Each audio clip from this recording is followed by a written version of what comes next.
ನಮಸ್ಕಾರ ಸ್ನೇಹಿತರೆ, ಈಗೇನು ಕರ್ನಾಟಕ ಸರ್ಕಾರ ಆಲ್ರೆಡಿ ರಿಸರ್ವೇಷನ್ಸ್ ಒಳ ಮೀಸಲಾತಿಯನ್ನು ಫೈನಲೈಸ್ ಮಾಡಿದೆ. ಸೊ ಹಾಗಾಗಿ ಈಗ ಸರದಿಯಾಗಿ ಒಂದೊಂದಾಗೆ ಹೊಸ ನೋಟಿಫಿಕೇಷನ್ಸ್ಗಳು ಬರಲು ಶುರು ಆಗುತ್ತವೆ. ಸೊ ಹಾಗಾಗಿ ಈಗಲಿಂದನೇ ತಾವೆಲ್ಲರೂ ಪ್ರಿಪ್ರೇಷನ್ ಶುರು ಮಾಡಬೇಕು. ಸೊ ಪ್ರಿಪ್ರೇಷನ್ ಶುರು ಮಾಡೋದಲ್ಲದೆ ಯಾವಾಗಲೂ ಹೇಳ್ತೀವಿ ನಾವು, early bird catches A worm ಅಂತ. ಓಕೆ, ಯಾವುದು ಬರ್ಡ್ ಮೊದಲೆದ್ದು ಹೋಗುತ್ತೋ ಅದನ್ನೇ ವರ್ಮನ್ನು ಕ್ಯಾಚ್ ಮಾಡುತ್ತೆ, ಅಂದರೆ ಒಂದು ರೂಟನ್ನು ಬೇಗ ಕ್ಯಾಚ್ ಮಾಡುತ್ತೆ ಅಂತ. ಅಂದರೆ ಸಕ್ಸಸ್ ಯಾರಿಗೆ ಸಿಗುತ್ತೆ, ಬೇಗ ಯಾರು ಪ್ರಿಪ್ರೇಷನ್ ಶುರು ಮಾಡಿರ್ತಾರೆ ಅವ್ರಿಗೆ ಸಕ್ಸಸ್ ಸಿಗುತ್ತೆ ಅಂತ ಹೇಳ್ತೀವಿ. ಸೊ ಈಗ ಟೈಮ್ ಸ್ಟಾರ್ಟ್ ಆಗಿದೆ. ಈಗೇನು 6 ತಿಂಗಳು ತಾವೆಲ್ಲರೂ ರೆಸ್ಟ್ ತೊಗೊಂಡಿದ್ದೀರಿ.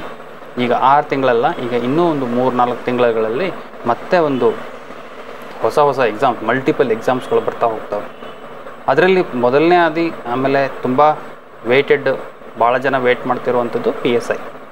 ಸೊ ಆ ಕಾರಣದಿಂದ ನಾವೇನು ಮಾಡ್ಕೊಂಡಿದ್ದೀವಿ ಅಂದರೆ PSIದು previous year question papers analysis ಮಾಡೋಣ, ಡಿಸ್ಕಸ್ ಮಾಡೋಣ. ಮತ್ತು ಹೊಸ ಯುವಕರಿಗೆ ಯಾರು ಈ ಫೀಲ್ಡ್ಗೆ ಈಗ ತಾನೇ ಡಿಗ್ರಿ ಮುಗಿಸ್ಕೊಂಡು ಬಂದಿದ್ದಾರೆ, ಅಥವಾ 1 ವರ್ಷದಿಂದ ಪ್ರಿಪೇರ್ ಮಾಡ್ತಿದ್ದಾರೆ, ಅಥವಾ ತುಂಬ ವರ್ಷದಿಂದ ಸ್ಟ್ರಗಲ್ ಮಾಡ್ತಿದ್ದಾರೆ, ದಟ್ ಪ್ರಿಪ್ರೇಷನ್ನಲ್ಲಿ ಕ್ಲಿಯರ್ ಮಾಡೋಕ್ಕಾಗ್ತಿಲ್ಲ. ಸೊ ಅಂಥವರಿಗೆ ಒಂದು ಪರ್ಸ್ಪೆಕ್ಟಿವನ್ನು ಕೊಡೋಣ ಪ್ರಿಪ್ರೇಷನಲ್ಲಿ, ಹೇಗೆ ಪ್ರಿಪೇರ್ ಮಾಡಬೇಕು. ಸೊ ದ್ಯಾಟ್ ನಾವು ಆಬ್ಜೆಕ್ಟಿವ್ ಟೈಪ್ ಎಕ್ಸಾಮ್ಸ್ಗಳಲ್ಲಿ ಜಾಸ್ತಿ ಸ್ಕೋರನ್ನು ಮಾಡಬೇಕು. ಸ್ಕೋರ್ ಜಾಸ್ತಿ ಮಾಡೋಕ್ಕೋಸ್ಕರ ನಾವೇನೇನು ಮಾಡಬೇಕು, ಸೊ ಇದನ್ನು ನಾವು ಇಟ್ಕೊಂಡು so previous year question paper discussions ಅಂತ ಮಾಡಬೇಕು. ಸೊ ಇದೇ ಥರ ನಾವು KS ಅಲ್ಲಿ, ನಾವು UPSCಯಲ್ಲಿ ಮಾಡ್ತಾ ಬಂದಿದ್ದೀವಿ. ಸೊ ಈಗ PSI ಇದು ತುಂಬಾ ನ್ಯೂಸಲ್ಲಿ ಇರೋದ್ರಿಂದ, ತುಂಬಾ ಜನ ಬಂದು ಎನ್ಕ್ವೈರಿ ಮಾಡ್ತಿರೋದ್ರಿಂದ, ಸೊ ನಾವೇನು ಅಂದ್ಕೊಂಡಿದ್ದೀವಿ ಅಂದರೆ PSIಗೆ this is the right time to discuss. ಭಾಳ ಜನ ನಾವು ಹಳೆ ವೀಡಿಯೋಸ್ಗಳನ್ನು ಮಾಡಿದ್ದೀವಿ, ಅದನ್ನು ನೋಡಿದಿರೋ ಇಲ್ವೋ ಗೊತ್ತಿಲ್ಲ. ಮತ್ತು ಪ್ರೀವಿಯಸ್ ಇಯರ್ ಕ್ವಶನ್ ಪೇಪರ್ಸ್ ಅಂತ ಕನ್ನಡ ಮತ್ತು ಇಂಗ್ಲೀಷಲ್ಲಿ ಟೆಲಿಗ್ರಾಮ್ಗಳೆಲ್ಲ ಹಾಕಿದ್ದೀವಿ. ಭಾಳ ಜನ ನೋಡಲೇ ಇಲ್ಲ ಅಂತ ಅನ್ಕೋತೀನಿ ನಾನು. ಸೊ ಅವು ಎಲ್ಲ ಪೇಪರ್ಸ್ಗಳನ್ನು ಹಾಕಿದ್ದೀವಿ. KSP ಏನೇನು ಕಂಡಕ್ಟ್ ಮಾಡಿತ್ತು ಅದನ್ನು ಹಾಕಿದ್ದೀವಿ. ಈಗ ಸದ್ಯದಲ್ಲಿ ಯಾವ ಬೋರ್ಡ್ ಕಂಡಕ್ಟ್ ಮಾಡ್ತಿದೆ, ಬೋರ್ಡ್ ಪ್ರತಿ ಸಲನೂ ನಾವು ಎಕ್ಸಾಮ್ ಕಂಡಕ್ಟ್ ಮಾಡಬೇಕು, ಎಕ್ಸಾಮ್ ಪ್ರಿಪ್ರೇಷನ್ ಮಾಡಬೇಕಾದ್ರೆ ಯಾವ ಬೋರ್ಡು ಈ ಎಕ್ಸಾಮನ್ನು ಕಂಡಕ್ಟ್ ಮಾಡ್ತಿದೆ ಅಂತ ನೋಡ್ಕೋಬೇಕಾಗತ್ತೆ. ಸೊ ಅದೇ ಥರ ಪ್ರೀವಿಯಸ್ ಟೈಮ್ಸ್ಗಳಲ್ಲಿ ನೋಡಿದಾಗ KSP ಬೋರ್ಡರು ಕಂಡಕ್ಟ್ ಮಾಡ್ತಿತ್ತು ಎಕ್ಸಾಮ್, ಈಗ KEA ಬೋರ್ಡ್ ಕಂಡಕ್ಟ್ ಮಾಡ್ತಿದೆ. ಸೊ ನಾವು ಎರಡು ಪೇಪರ್ಗಳನ್ನು ಕಂಪ್ಯಾರಿಸನಲ್ಲಿ ನೋಡಿದಾಗ KSP ಬೋರ್ಡು ಮತ್ತು KEA ಬೋರ್ಡು, ಎರಡು ಬೋರ್ಡ್ಗಳ ಎಕ್ಸಾಮ್ ಕ್ವಶನ್ ಪೇಪರ್ ಸೆಟ್ಟಿಂಗಲ್ಲಿ ನೋಡಿದಾಗ ತುಂಬಾ ಡಿಫ್ರೆನ್ಸ್ ಇತ್ತು. KSPಗೆ ಒಂದು ತನ್ನದೇ ಆದ ಒಂದು ಚೌಕಟ್ಟು ಹಾಕ್ಕೊಂಡಿತ್ತು.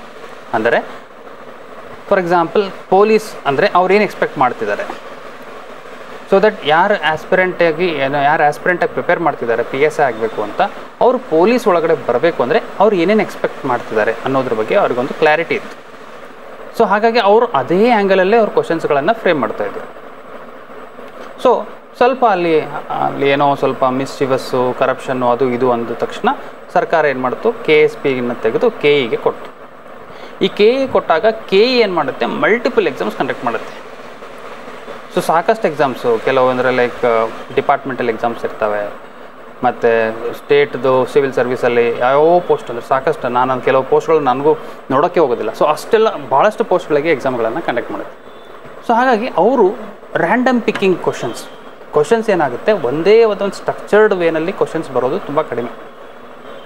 ಓಕೆ, ಈಗ ನಾವು ಪೊಲೀಸ್ ಅಂದರೆ ನಾವು ಏನು ಅನ್ಕೋತೀವಿ, ಫಂಡಮೆಂಟಲ್ ರೈಟ್ಸು ತುಂಬ ಗೊತ್ತಿರಬೇಕು, ಯಾಕಂದರೆ ದ ರೈಟ್ಸ್ ವೈಲೇಟ್ ಆಗಬಾರ್ದು ಅಂತ ನಾವು ಅನ್ಕೋತೀವಿ. ನಾವು ಕ್ವಶನ್ ಪೇಪರ್ ಎಲ್ಲ ಸ್ಟಡಿ ಮಾಡಿ ನೋಡಿದಾಗ ಸೊ ಫಂಡಮೆಂಟಲ್ ರೈಟ್ಸ್ ಬಗ್ಗೆ ತುಂಬ ಅಚ್ಚುಕಟ್ಟಾಗಿ ನಾಲೆಜ್ ಇರಬೇಕು ಅಂತ.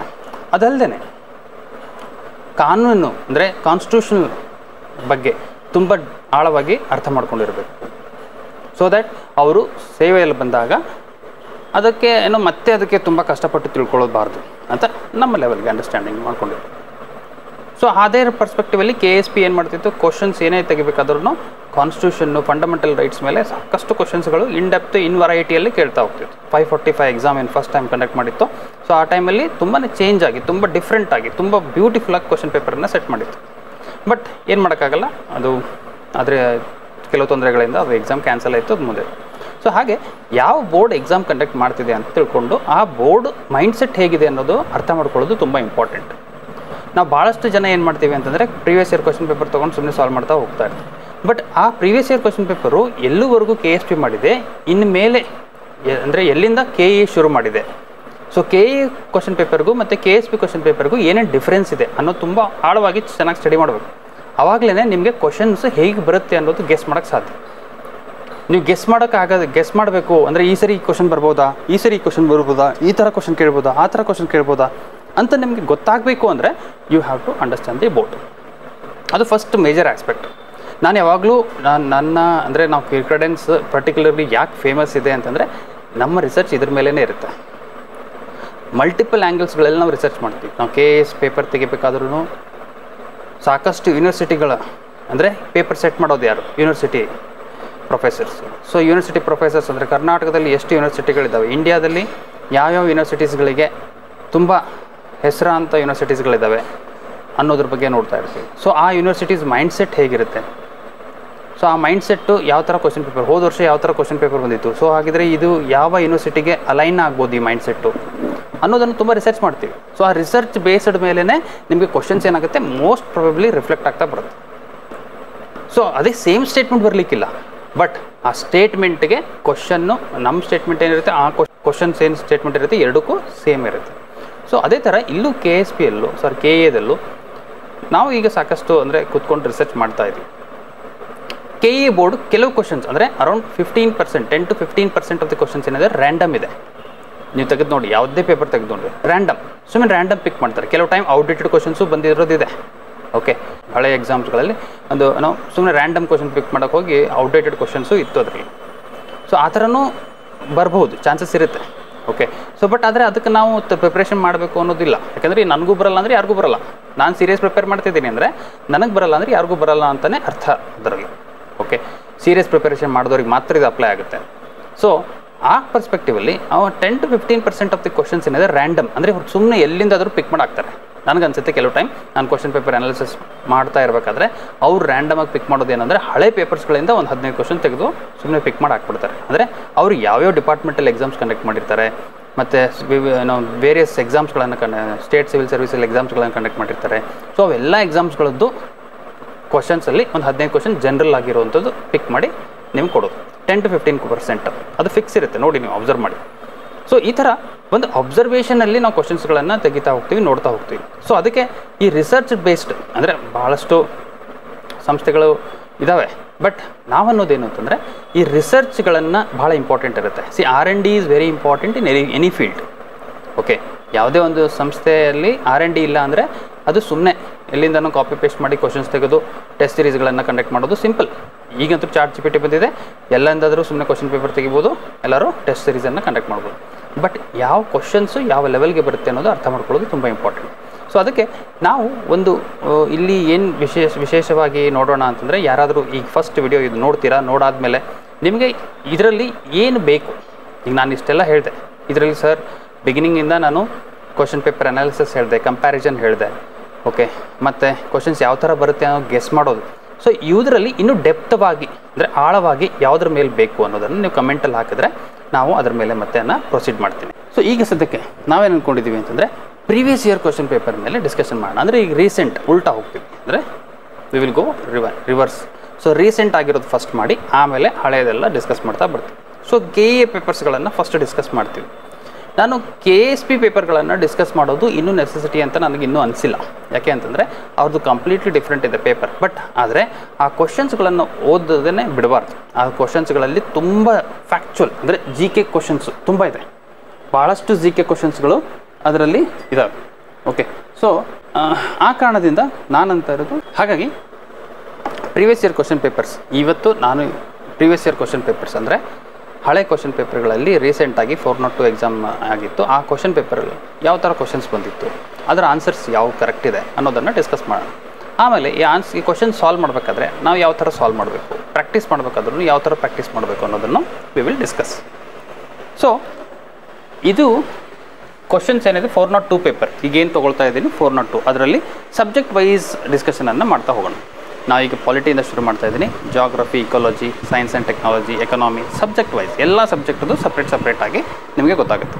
ಸೊ ಹಾಗಾಗಿ ಈ ಎಕನಾಮಿಕ್ಸಲ್ಲಿ ನನಗೆ ಎಷ್ಟು ಕ್ವಶನ್ಸ್ ಬರುತ್ತೆ, ಜಾಗ್ರಫಿಯಲ್ಲಿ ಎಷ್ಟು ಕ್ವಶನ್ಸ್ ಬರುತ್ತೆ, ಪಾಲಿಟಿಯಲ್ಲಿ ಎಷ್ಟು ಕ್ವಶನ್ಸ್ ಬರುತ್ತೆ, ಹಿಸ್ಟ್ರಿಯಲ್ಲಿ ಎಷ್ಟು ಕ್ವಶನ್ಸ್ ಬರುತ್ತೆ, ಅಂದರೆ ನಾನು ಯಾವ ಏರಿಯಾ ಮೇಲೆ ತುಂಬ ಫೋಕಸ್ ಮಾಡಬೇಕು ಅನ್ನೋದ್ರ ಬಗ್ಗೆಯೂ ನಿಮ್ಗೆ ಐಡಿಯಾ ಸಿಗಬೇಕು.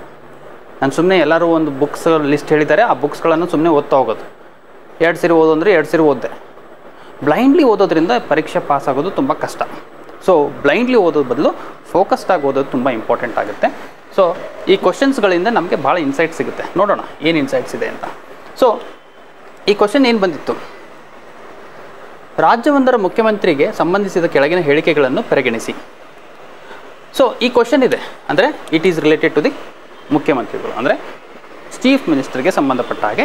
ಸೊ ಈ ಕ್ವಶನ್ ನೋಡಿದ ತಕ್ಷಣ ನಿಮ್ಮ ತಲೆಯಲ್ಲಿ ಏನು ಬರಬೇಕು, ಚೀಫ್ ಮಿನಿಸ್ಟರ್ ಬಗ್ಗೆ ಪಾಯಿಂಟ್ಸ್ಗಳನ್ನು ರಿಕಲೆಕ್ಟ್ ಆಗಕ್ಕೆ ಶುರು ಮಾಡಬೇಕು. ಆಲ್ರೆಡಿ ಶುರು ಆಗಿರಬೇಕು ಮೈಂಡಲ್ಲಿ. ಕ್ವಶನ್ ನೋಡಿದ ತಕ್ಷಣ ಚೀಫ್ ಮಿನಿಸ್ಟರ್ ಬಗ್ಗೆ ಏನೋ ಪಾಯಿಂಟ್ಸ್ ಏನೇನಿದೆ, ಯಾರು ಅಪಾಯಿಂಟ್ ಮಾಡ್ತಾರೆ, ಯಾರು ರಿಮೂವ್ ಮಾಡ್ತಾರೆ, ಅವ್ರ ಪವರ್ಸ್ ಏನು, ಅವ್ರು ಯಾವ ಬೋರ್ಡಿಗೆ ಚೇರ್ಮನ್ ಇದ್ದಾರೆ, ಯಾವ ಬೋರ್ಡಿಗೆ ಚೇರ್ಮನ್ ಇಲ್ಲ ಅನ್ನೋದನ್ನು ಮೈಂಡಲ್ಲಿ ಟಕ ಟಕ ಟಕ ಟಕ ಅಂತ ಓಡ್ತಾ ಇರಬೇಕು. ಓಕೆ, ಅಂದರೆ ಯಾವಾಗ ಇದು ಆಗುತ್ತೆ ಅಂತಂದರೆ, ನಾನು ಹೇಳ್ತಾ ಇರೋದು ಯಾವಾಗ ಆಗುತ್ತೆ, ಮಲ್ಟಿಪಲ್ ಟೈಮ್ಸ್ ರಿವಿಷನ್ ಮಾಡಿದಾಗ ಅವಾಗ ಮಾತ್ರ ನಿಮ್ಗೇನಾಗುತ್ತೆ, ಇದು ಬೇಗನೆ ಕ್ವಶನ್ಗಳನ್ನು ಆನ್ಸರ್ಗೆ ನೀವು ಝೀರೋ ಅಪನ್ ಅಂದರೆ ಕರೆಕ್ಟಾಗಿ ಆನ್ಸರ್ಗಳನ್ನು ಹುಡುಕ್ಬೋದು. So consider the following statement with regards to chief minister of the state. ಅವರು ರಾಜ್ಯ ವಿಪತ್ತು ನಿರ್ವಹಣಾ ಪ್ರಾಧಿಕಾರದ ಪದನಿಮಿತ್ತ ಅಧ್ಯಕ್ಷರು ಅಂತ ಹೇಳ್ತೀವಿ. ಸೊ ಹೌದಾ ಈ ಸ್ಟೇಟ್ಮೆಂಟ್ ಹೌದಾ? ನಾವು ಇದು ನೋಡೋದು ಬೇಡ, ಫಸ್ಟು ಇಲ್ಲಿ ಆಪ್ಷನ್ಸ್ ಇಲ್ಲಿ ನೋಡೋಣ. ಓಕೆ, ಫಸ್ಟ್ ಸ್ಟೇಟ್ಮೆಂಟ್ ನೀವು ಓದ್ತೀರಾ ಕರೆಕ್ಟಾ ತಪ್ಪಾ ಅಂತ ನೋಡ್ಕೊಂಡ್ಬಿಡ್ಬೇಕು. ಹೌದಾ, so he is an ex officio chairman of the state disaster management authority. ಹೌದಾ, ಕರೆಕ್ಟ್ ಇದೆ. ಸೊ ಹಾಗಿದ್ರೆ ನೀವು ಅಲ್ಲಿ ಟಿಕ್ ಮಾಡ್ತೀರಾ ಕರೆಕ್ಟ್ ಅಂತ. ನೆಕ್ಸ್ಟ್, ಅವರು ವಿಧಿಬದ್ಧ ಕಾರ್ಯನಿರ್ವಾಹಕರು, he is a de jure. ಇದು ಕರೆಕ್ಟಾ? ಇಲ್ಲ. ಡಿ ಜ್ಯೂರಿ ಯಾರು? ಇವರು ಡಿ ಫ್ಯಾಕ್ಟೋ ಇರ್ತಾರೆ. ಚೀಫ್ ಮಿನಿಸ್ಟರ್ ಏನಿದ್ದಾರೆ ಡಿ ಫ್ಯಾಕ್ಟೋ. ಡಿ ಜ್ಯೂರಿ ಯಾರು? Governor is the de jure head of the, ಅಂದರೆ ಪದನಿಮಿತ್ತ ಅವರು ವಿಧಿಬದ್ಧ ಕಾರ್ಯನಿರ್ವಾಹಕರು. ವಿಧಿಬದ್ಧ ಕಾರ್ಯನಿರ್ವಾಹಕರು ಯಾರಪ್ಪ ಅಂದರೆ ಅದು governor, not the chief minister. So ಹಾಗಾಗಿ ಇದು ಸ್ಟೇಟ್ಮೆಂಟ್ ರಾಂಗ್ ಆಯಿತು. ಸೊ ಇವೆರಡು ಸ್ಟೇಟ್ಮೆಂಟ್ ರಾಂಗ್, ನಿಮ್ಗೆ ಒಂದು ರೈಟ್ ಒಂದು ರಾಂಗ್ ಆಗಿದ್ದು ಗೊತ್ತಾದರೆ ಇಮಿಡಿಯೇಟ್ಲಿ ಇಲ್ಲಿ ಕೆಳಗಡೆ ಹೋಗ್ಬೋದು. ಸೊ ಎಲ್ಲೆಲ್ಲಿ ಇಲ್ಲ, ಯಾವುದಿಲ್ಲ. ಸೊ ಅದಕ್ಕಿಂತ ಮುಂಚೆ ಇವುಗಳಲ್ಲಿ ಯಾವುದು ತಪ್ಪಾಗಿದೆ ಅಂತ ಕ್ವಶನ್ ಇದೆ, ಇದನ್ನು ಓದಬೇಕು. ಇದು ಓದ್ದೇನೆ ಇಲ್ಲಿ ಕೆಳಗಡೆ ಹೋಗ್ಬಾರ್ದು. ಸೊ ಇದರಲ್ಲಿ ನೋಡ್ತೀರಾ ಅದರಲ್ಲಿ ಯಾವುದು ತಪ್ಪಾಗಿದೆ ಅಂತ ಗೊತ್ತಿದೆ. ಸೊ ತಪ್ಪಾಗಿದೆ ಅಂತ ನೋಡೋ ಬದಲು ತಪ್ಪು ಅಂದರೆ ತಪ್ಪು ಬಿ ಯಾವುದ್ರಲ್ಲಿಲ್ಲ. ಸೊ ಬಿ ಯಾವುದ್ರಲ್ಲಿಲ್ಲ? ಬಿ ಇದರಲ್ಲಿಲ್ಲ. ಸೊ ಇದು ರಾಂಗ್. ಅಂದರೆ ನಿಮಗೆ ಇರೋದು 3 ಆಪ್ಷನ್ಸಲ್ಲಿ ಮಾತ್ರ ಉಳೀತು. ಓಕೆ, ಯಾವುದು ತಪ್ಪಾಗಿದೆ? ತಪ್ಪಂದರೆ ಈಗೇನು ಉಳೀತು? ಎ ಈಸ್ ಕರೆಕ್ಟ್ ಅಂತ ಗೊತ್ತಿದೆ. ಸೊ ಎ ಅಂತೂ ತಪ್ಪಾಗಿ, ಇದು ಆಪ್ಷನ್ ಆಗೋಕ್ಕೆ ಸಾಧ್ಯ ಇಲ್ಲ, ಇದನ್ನು ಆಪ್ಷನ್ ಆಗೋಕ್ಕೆ ಸಾಧ್ಯ ಇಲ್ಲ. ಸೊ ಉಳಿತು ಯಾವುದು? ನೀವು ಎರಡೂ ಸ್ಟೇಟ್ಮೆಂಟ್ಸ್ ಓದ್ದೇನೆ ಈ ಆನ್ಸರ್ಗಳಿಗೆ ಟಿಕ್ ಮಾಡ್ಬೋದು. ಓಕೆ, ಯಾಕಂದರೆ ಎ ಕರೆಕ್ಟ್ ಅಂತ ಗೊತ್ತಿದೆ, ಸೊ ಹಾಗಾಗಿ ಇದನ್ನೂ ಆಗೋಕ್ಕೆ ಸಾಧ್ಯ ಇಲ್ಲ, ಇದನ್ನೂ ಆಗೋಕ್ಕೆ ಸಾಧ್ಯ ಇಲ್ಲ. ಬಿ ತಪ್ಪಂತ ಗೊತ್ತಿದೆ, ಸೊ ಬಿ ಎಲ್ಲಿಲ್ಲ, ಇದರಲ್ಲಿಲ್ಲ, ಸೊ ಇದನ್ನು ತೆಗೆದ್ರಿ. ಉಳಿತು ಯಾವುದು? B and D. So D ನಿಮ್ಗೆ ಇದರಲ್ಲಿ ಯಾವುದೂ ಗೊತ್ತಿಲ್ಲ ಅಂದ್ರೂ ನೀವು ಸ್ಟಿಲ್ ನಿಮಗೆ ಆನ್ಸರ್ ಸಿಗುತ್ತೆ. ಬಟ್ ಆದರೂ ಅದನ್ನು ನೋಡೋಣ. ಅವರು ರಾಜ್ಯ ಯೋಜನಾ ಮಂಡಳಿಯ ಪದನಿಮಿತ್ತ ಅಧ್ಯಕ್ಷರು ಅಂತ ಇದೆ. ಹೌದು, ಸ್ಟೇಟ್ ಪ್ಲ್ಯಾನಿಂಗ್ ಬೋರ್ಡ್ದು ಅಧ್ಯಕ್ಷರು ಯಾರಪ್ಪ ಅಂದರೆ ಸ್ಟೇಟ್ ಪ್ಲ್ಯಾನಿಂಗ್ ಬೋರ್ಡ್. ಹೇಗೆ ಸೆಂಟ್ರಲ್ ಪ್ಲ್ಯಾನಿಂಗ್ ಬೋರ್ಡ್ ಇರುತ್ತೋ ಸೊ ಅದೇ ಥರ ಸ್ಟೇಟ್ ಪ್ಲ್ಯಾನಿಂಗ್ ಬೋರ್ಡ್. ಈ ಸ್ಟೇಟ್ ಪ್ಲ್ಯಾನಿಂಗ್ ಬೋರ್ಡ್ ಅಂತ ಬಂದಾಗ ಅದರಲ್ಲಿ ರಾಜ್ಯ ಯೋಜನಾ ಮಂಡಳಿಯ ಪದನಿಮಿತ್ತ ಅಧ್ಯಕ್ಷರು ಅಂತಂದಾಗ ಆಬ್ವಿಯಸ್ಲಿ ದಿ ಮುಖ್ಯಮಂತ್ರಿ, ದಟ್ ಈಸ್ CM. ಅವರು ವಿಧಾನ ಪರಿಷತ್ತಿನ ಸದಸ್ಯರಾಗಿರಬೇಕು, ಇದು ಕಂಪಲ್ಸರಿ ಇಲ್ಲ. ಸೊ ಹಾಗಾಗಿ ಈ ಸ್ಟೇಟ್ಮೆಂಟ್ ರಾಂಗ್. ಅವರು ವಿಧಾನ ಪರಿಷತ್ತರು ಆಗಿರ್ಬೋದು ಅಥವಾ ವಿಧಾನ ಮಂಡಳಿಯವರು ಆಗಿರ್ಬೋದು. ಸೊ ಹಾಗಾಗಿ ಈ ಸ್ಟೇಟ್ಮೆಂಟು ರಾಂಗ್ ಆಯಿತು.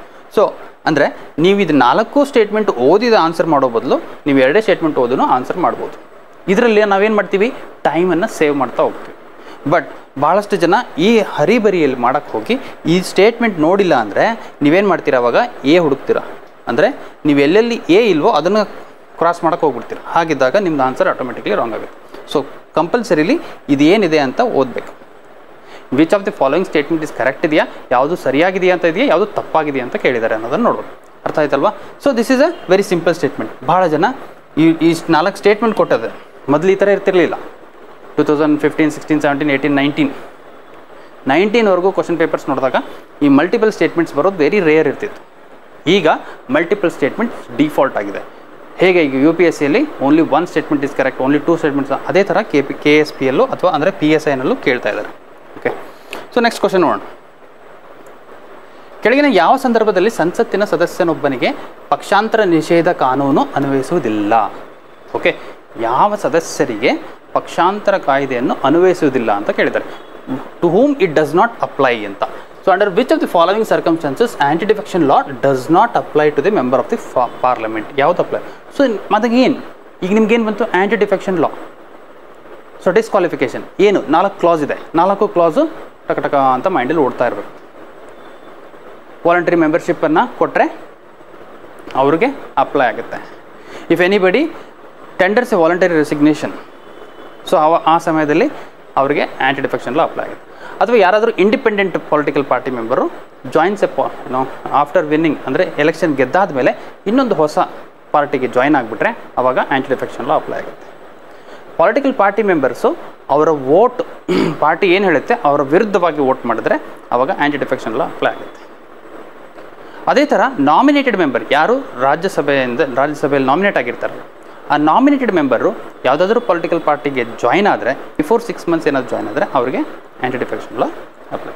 ಸೊ ಹಾಗಾಗಿ ಇದರಲ್ಲಿ ಕ್ವಶನ್ಸ್ಗಳನ್ನು ನೋಡಿ. ಸೊ ಇದರಲ್ಲಿ ಯಾವ ಸ್ಟೇಟ್ಮೆಂಟ್ಸ್ ಕರೆಕ್ಟ್ ಇದೆ? ಫಸ್ಟ್ ಸ್ಟೇಟ್ಮೆಂಟ್ ಬೇಡ, ಅವನು ಅಥವಾ ಅವಳು ರಾಜಕೀಯ ಪಕ್ಷವೊಂದರ ನಿರ್ದೇಶನಕ್ಕೆ ವಿರುದ್ಧವಾಗಿ ಸದನದಲ್ಲಿ ಮತದಾನದಿಂದ ದೂರ ಉಳಿದರೆ. ಹೌದು.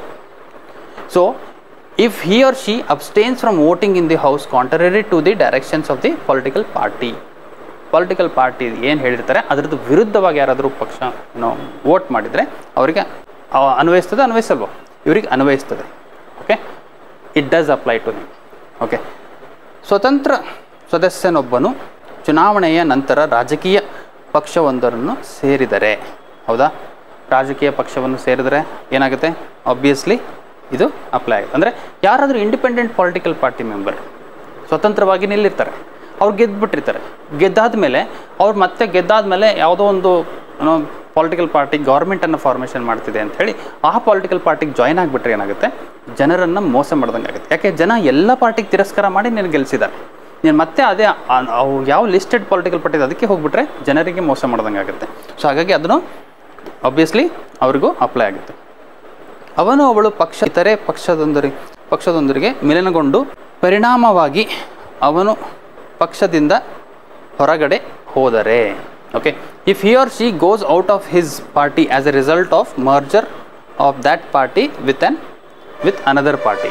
ಓಕೆ, ಸೊ ಅವರೇನಾದರೂ ಮರ್ಜರ್ ಆಗಿರೋದ್ರಿಂದ, ಓಕೆ, ಒಂದು ಪಾರ್ಟಿಯಲ್ಲಿ ಮರ್ಜರ್ ಆಗಿರೋದ್ರಿಂದ ಇನ್ನೊಂದು ಪಾರ್ಟಿಗೆ ಹೋಗ್ಬಿಟ್ರೆ ಅವ್ರಿಗೆ ಇದು ಅಪ್ಲೈ ಆಗುತ್ತಾ ಅಂತ ಕೇಳ್ತಾರೆ. ಸೊ ಇದು ಅವರಿಗೆ ಅಪ್ಲೈ ಆಗೋದಿಲ್ಲ.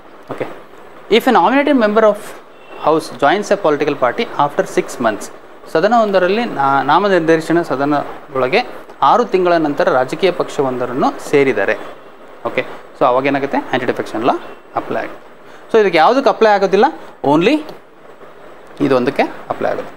ನೆಕ್ಸ್ಟ್ ಕ್ವಶನ್, ಮಂತ್ರಿಮಂಡಲದಲ್ಲಿ ಪ್ರಧಾನಮಂತ್ರಿಗಳನ್ನೊಳಗೊಂಡು ಮಂತ್ರಿಗಳ ಒಟ್ಟು ಸಂಖ್ಯೆ ಜನತಾ ಸದನದ ಸದಸ್ಯರ ಒಟ್ಟು ಸಂಖ್ಯೆ ಪ್ರತಿಶತ 15ರನ್ನು ಓಕೆ ಮೀರುವಂತಿಲ್ಲ ಅಂತ ಇದೆ. ಅದು 2 ಅಂತ ಬಂದಿದೆ, 15ರನ್ನು ಅಂದರೆ 15% of the total membership of the lower house. ಜನರಿಂದ ಆಯ್ಕೆಯಾಗಿ ಬಂದಿದೆ, ಹೌಸ್ ಆಫ್ ಪೀಪಲ್ ಅಂತ ಹೇಳ್ತೀವಿ. ಓಕೆ, ಜನರ ಮನೆ ಅಂದರೆ house of people. So house of people ಅಂದರೆ ಲೋವರ್ ಹೌಸ್, ಲೋಕಸಭಾ ಮತ್ತು ವಿಧಾನ ಮಂಡಳ. ಓಕೆ, ಸೊ ಇದರಲ್ಲಿ ಏನು? ವಿಧಾನಸಭಾ. ಸೊ ಲೋಕಸಭಾ ಮತ್ತು ವಿಧಾನಸಭೆ ಏನಿದೆ, ಸೊ ಇವೆರಡು ಹೌಸ್ಗಳು ಕಂಪಲ್ಸರಿಲಿ ಆ ಹೌಸ್ಗಳಲ್ಲಿ ಎಷ್ಟು ಸ್ಟ್ರೆಂತ್ ಇದೆಯೋ ಅದರದ್ದು 15% ಮೀರುವಂತಿಲ್ಲ ಅಂತ ಕ್ವಶನ್ ಇದೆ. ಸೊ ಯಾರು? ಮಿನಿಸ್ಟರ್ಸ್. ಈಗ ಮಿನಿಸ್ಟರ್ಸ್ ಎಷ್ಟು ಜನ ಆಗಬೇಕಪ್ಪ? ಓಕೆ, ಸರ್ಕಾರ ಫಾರ್ಮೇಷನ್ ಮಾಡಿದ್ದೀವಿ ಅಂದರೆ ಟೋಟಲ್ ನಮ್ಮ ಕರ್ನಾಟಕದಲ್ಲಿ ಸರ್ಕಾರ ಫಾರ್ಮೇಷನ್ ಮಾಡೋಕ್ಕೆ ನಂಬರ್ ಎಷ್ಟು ಬೇಕು? 113. ಓಕೆ, 224 ಸೀಟ್ಸ್ ಇದೆ. ಸೊ 224ಅಲ್ಲಿ ಡಿವೈಡ್ ಬೈ 2 ಮಾಡಿದ್ರೆ ಸೊ 113 ಬರುತ್ತೆ. ಸೊ ಈಗ 113 ನಂಬರ್ ಆಫ್ ಸೀಟ್ಸ್ ನಮಗೆ ಬೇಕು ಯಾವುದಕ್ಕೆ? ಸರ್ಕಾರ ಫಾರ್ಮೇಷನ್ ಮಾಡೋಕ್ಕೆ. ಅಥವಾ ಈ 113 ಸೀಟ್ಸ್ ಬೇಕು ಅಂದಾಗ 113 ಸೀಟ್ಸಲ್ಲಿ ಎಷ್ಟು ಜನಕ್ಕೆ ನಾವು ಮಿನಿಸ್ಟ್ರನ್ನು ಕೊಡ್ಬೋದು? ಈಗ sir last Congress government around 136 ಏನೋ ಗೆದ್ದಿತ್ತು ಅರೌಂಡ್.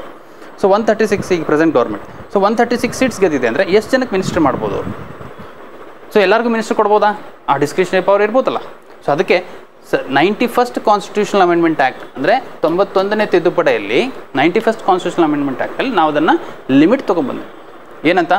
ಸೊ ಲೋವರ್ ಹೌಸ್, ನಮ್ಮ ಲೋವರ್ ಹೌಸಲ್ಲಿ ಎಷ್ಟು ಜನ ಇದ್ದಾರೆ? 224. ಈ 224ದು 15% ಸ್ಟ್ರೆಂತ್ ಮಾತ್ರ ಮಿನಿಸ್ಟರ್ ಆಗ್ಬೋದು. Okay, so 15% strength. ಸೊ 15% ಅಂದರೆ ಎಷ್ಟಾಗುತ್ತೆ? ಸೊ ಅರೌಂಡ್ 22 ಪ್ಲಸ್ 22 ಅರ್ಧ ಅಂದರೆ 11. ಸೊ 33 ಜನ, ಅರೌಂಡ್ 33 to 34 ಮೆಂಬರ್ಸ್, 34 ಮೆಂಬರ್ಸ್ ಮಾತ್ರ ಮಿನಿಸ್ಟರ್ ಆಗ್ಬೋದು. ಉಳಿದವ್ರು ಯಾರು ಮಿನಿಸ್ಟರ್ ಅಂದರೆ ಅದಕ್ಕಿಂತ ಜಾಸ್ತಿ ಮಿನಿಸ್ಟರ್ ಆಗೋಕ್ಕೆ ಸಾಧ್ಯ ಇಲ್ಲ. ಸೊ ಇದರಲ್ಲಿ ಏನಪ್ಪ ಅಂತಂದರೆ, so they are imposing a limitation to become a minister by 91st constitution. ಇದು ಯಾವ ತಿದ್ದುಪಡಿಯಲ್ಲಿ ಅಂತ ಕ್ವಶನ್ ಇದೆ. Choose the correct answer using the respective above statement. ಈ ಮೇಲಿನ ಹೇಳಿಕೆಗೆ ಸಂಬಂಧಿಸಿದಂತೆ ಸರಿಯಾದ ಉತ್ತರವನ್ನು ಆಯ್ಕೆ ಮಾಡಿ ಅಂತ. ಇದು 91st ಸಂವಿಧಾನ ತಿದ್ದುಪಡಿ ಕಾಯ್ದೆಯಲ್ಲಿ ಭಾರತ ಸಂವಿಧಾನ ಸೇರ್ಪಡೆ ಆಗಿದೆ ಅಂತ. ಓಕೆ, ಸೊ ಇದು ಡೈರೆಕ್ಟ್ ಕ್ವಶನ್ಸು, ಇದು ಫ್ಯಾಕ್ಚುಯಲ್ಲು, ಇದು ನೆನ್ಪಿಡಬೇಕು. ಆ್ಯಂಟಿ ಡಿಫೆಕ್ಷನ್ ಲಾನಲ್ಲಿ ಓದಬೇಕಾದ್ರೆ ಆ್ಯಂಟಿ ಡಿಫೆಕ್ಷನ್ ಲಾನಲ್ಲಿ 5ರಿಂದ 6 ಪಾಯಿಂಟ್ಸ್ ಇದೆ. ಓಕೆ, ಅದಷ್ಟು ನೆನ್ಪಿಟ್ರೆ ಅವೇ ಕ್ವಶನ್ಸ್ ರಿಪೀಟೆಡ್ ಆಗ್ತಾನೇ ಇರುತ್ತೆ. 5ರಿಂದ 6 point, not more than that. ಒಂದು ಆ್ಯಂಟಿ ಡಿಫೆಕ್ಷನ್ ಲಾ ಕ್ಲಾಸಸ್ ಏನು, ಇನ್ನೊಂದು ಮರ್ಜರ್ ಅಂದ್ರೇನು, ಸ್ಪ್ಲಿಟ್ ಅಂದ್ರೆ ಏನು ಅಂತ ಅರ್ಥ ಬರುತ್ತೆ, ಯಾವ ತಿದ್ದುಪಡಿ ಎಲ್ಲ ಅದನ್ನು ತೊಗೊಂಬಂದರು ಅಂತ ಬರುತ್ತೆ, ಮತ್ತು ಅದು ಯಾವ ಶೆಡ್ಯೂಲಲ್ಲಿ ಆ್ಯಡ್ ಮಾಡಿದ್ದಾರೆ ಅಂತ ಬರುತ್ತೆ, ಮತ್ತು ಅದು ಯಾವ ತಿದ್ದುಪಡಿಯಲ್ಲಿ ಮತ್ತೆ ಅದನ್ನು ಮರು ತಿದ್ದುಪಡಿ ಮಾಡಿದ್ದಾರೆ ಅನ್ನೋದನ್ನು ಕ್ವಶನ್ ಬರುತ್ತೆ. ಅದು 91st ಕಾನ್ಸ್ಟಿಟ್ಯೂಷನ್ ಅಮೆಂಡ್ಮೆಂಟ್ ಆ್ಯಕ್ಟ್. ಇದು ಅಗೇನ್ ಫ್ಯಾಕ್ಚುಯಲ್ ಕ್ವಶನ್. ಇವೆಲ್ಲ ಕ್ವಶನ್ಸ್ಗಳು ನಿಮ್ಗೆ ಎಲ್ಲಿ ಸಿಗುತ್ತೆ? KSP ಎಕ್ಸಾಮ್ಗಳ ಕಂಡಕ್ಟ್ ಮಾಡಿದಾರಲ್ಲ, ಅವೆಲ್ಲ ನೀವು ಕ್ವಶನ್ ಪೇಪರ್ ಸಾಲ್ವ್ ಮಾಡ್ತಾ ಹೋದರೆ ಇವೆಲ್ಲ ಕ್ವಶನ್ಸು ಡೈರೆಕ್ಟಾಗಿ ಅಲ್ಲೇ ಸಿಗ್ತವೆ. ಅದನ್ನು ಹಳೆ ಕ್ವಶನ್ನು ನಿಮಗೆ ಡೈರೆಕ್ಟಾಗಿ ಅಲ್ಲಿಂದನೇ ಸಿಗುತ್ತೆ, ನೀವೇನೂ ಎಫರ್ಟ್ ಹಾಕಬೇಕಾಗಿಲ್ಲ. ಇವೆಲ್ಲ ಫ್ಯಾಕ್ಚುಯಲ್ ಕ್ವಶನ್ಸ್ ಅಲ್ಲಿಂದನೇ ಸಿಗ್ತಾವೆ. ಭಾರತದ ಒಕ್ಕೂಟವು ಉಪವಾದಾತ್ಮಕ ಲಕ್ಷಣಗಳೊಂದಿಗಿನ ಒಕ್ಕೂಟ ರಾಜ್ಯಕ್ಕಿಂತ ಹೆಚ್ಚಾಗಿ ಉಪ ಒಕ್ಕೂಟ ಲಕ್ಷಣಗಳೊಂದಿಗಿನ ಏಕಾತ್ಮಕ ರಾಜ್ಯವಾಗಿದೆ ಎಂದು ಹೇಳಿದವರು ಯಾರು? So it is said by the KCPR.